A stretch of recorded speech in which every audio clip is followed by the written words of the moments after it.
हम ऑर्गेनाइज होकर के चलें वो उत्तराखंड में ऐसा कोई काम नहीं है जो नहीं हो सकता।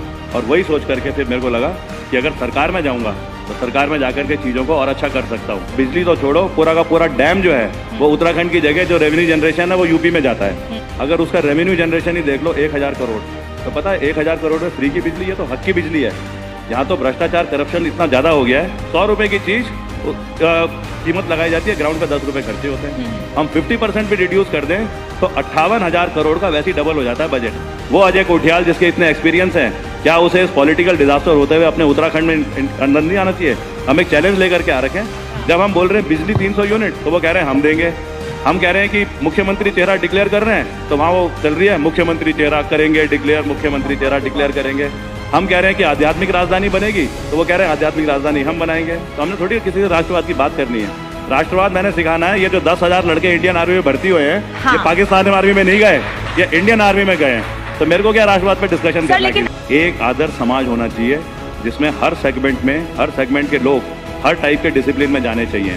फौज में भी जाने चाहिए, इंजीनियर भी अच्छे होने चाहिए, ताकि ये रानी पोखरी टाइप पुल ना बने कि मतलब बोल दिया है लेकिन वो पुल ही नहीं कहीं भी शुरू हो रखा है। उत्तराखंड में नव निर्माण की जो परिभाषा हमने बनानी है वो ना इलेक्शन बाद में आता है, पहले आता है हर इलाका, अस्कोट से लेके आराकोट, हर इलाके की तरक्की होनी चाहिए।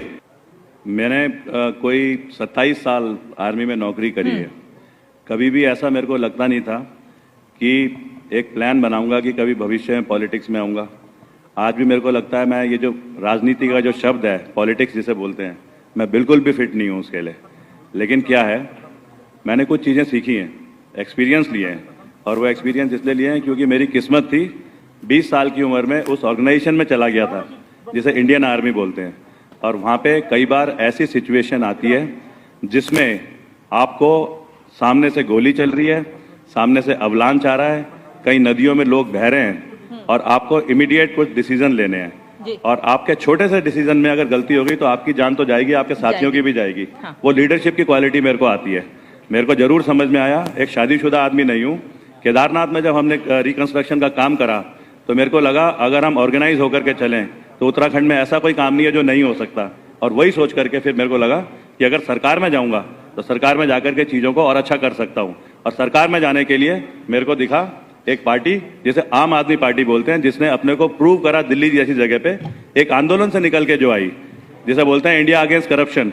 और उसने उन मॉडल्स को प्रूव करके दिखाया जो आज उत्तराखंड की जरूरत है। कि हम कभी भी पॉलिटिशियन अपने को नहीं समझते, और ये जो पार्टी है इस पार्टी में उठक बैठक की जगह सिखाया जाता है कि आप जो मुद्दे लोकल होते हैं यहाँ के उनको कैसे प्रूव कर सकते हो, उसके लिए हम आपके एडवाइजर बनते हैं। लेकिन सर यही पार्टी तो उत्तराखंड की जनता को मुफ्त की आदत भी डालने की कोशिश कर रही है ना।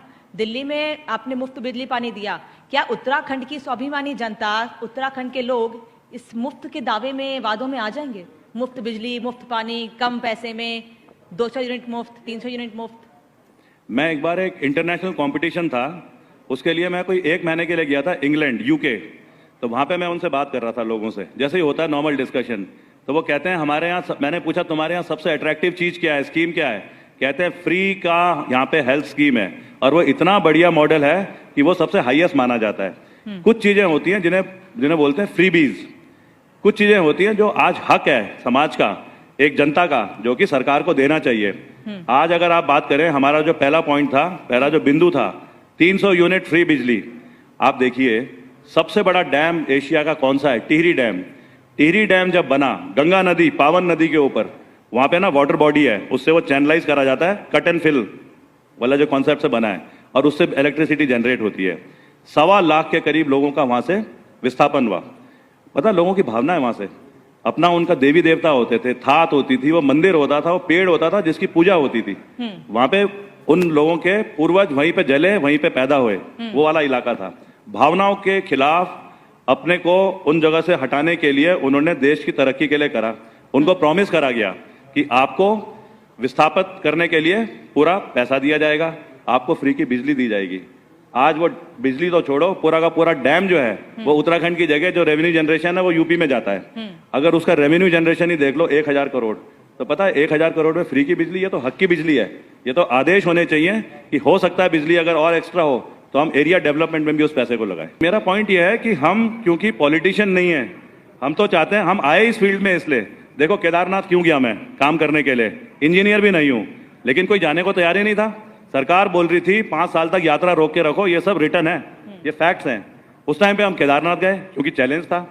हम अभी बर्मा में एक इंटरनेशनल रोड कंस्ट्रक्शन है, उस प्रोजेक्ट में काम कर रहे थे, हमारा किडनैप हो गया था। हमारे साथ एक इंजीनियर था, उसकी डेथ हो गई। वहाँ की जो रेबेल फोर्स है वो 8 घंटे हमको किडनैप करके लेके गई थी।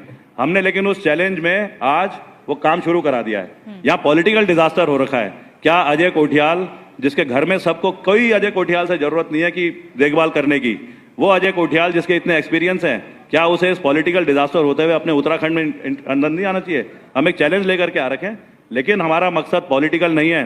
10 साल में अगर हम वाकई में ठीक कर देते हैं तो हम तो फिर टाटा बाय बाय बोल के ना अपनी दुनिया में चले